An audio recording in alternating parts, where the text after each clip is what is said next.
विठ्ठल श्री ज्ञानदेव तुकाराम पंढरीनाथ भगवान की जय। शिरोमणी सावत महाराज की जय। जोरदार टाळ्या वाजवायच्या। खऱ्या अर्थाने हा पुरस्कार या ठिकाणी अतिशय आनंदाने साहेबांना या ठिकाणी सन्मानित करण्यात येत आहे। धन्यवाद।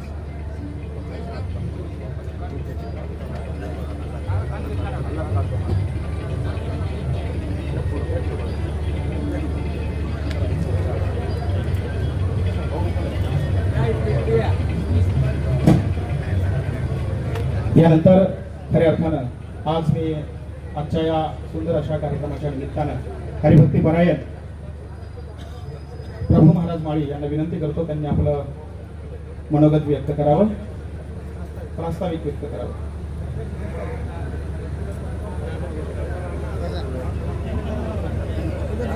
मंगलम भगवान विष्णू मंगलम गरुड ध्वजा मंगलम पुंडरीकाक्षो मंगलायतनो हरिही।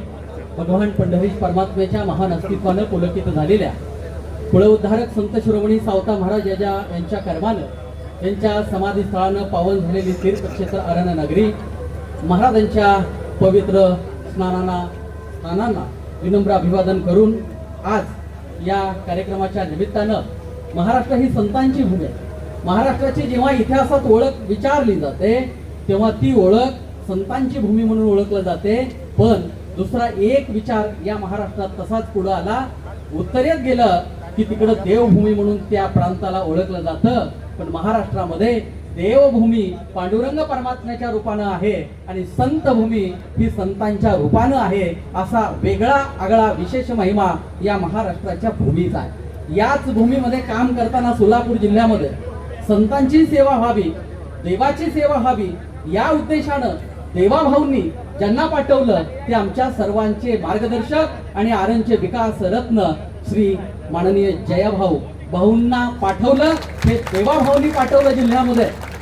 सांगितलं पंढरपूरचा पांडुरंग परमात्मा तिथं आहे, संतांची भूमी चोखोबार आहे तिथं आहे, संत सावता महाराज तिथं आहेत, नामदेव महाराज तिथं आहेत। या महाराष्ट्रात कुठेही एवढी मांदियाळी नाही।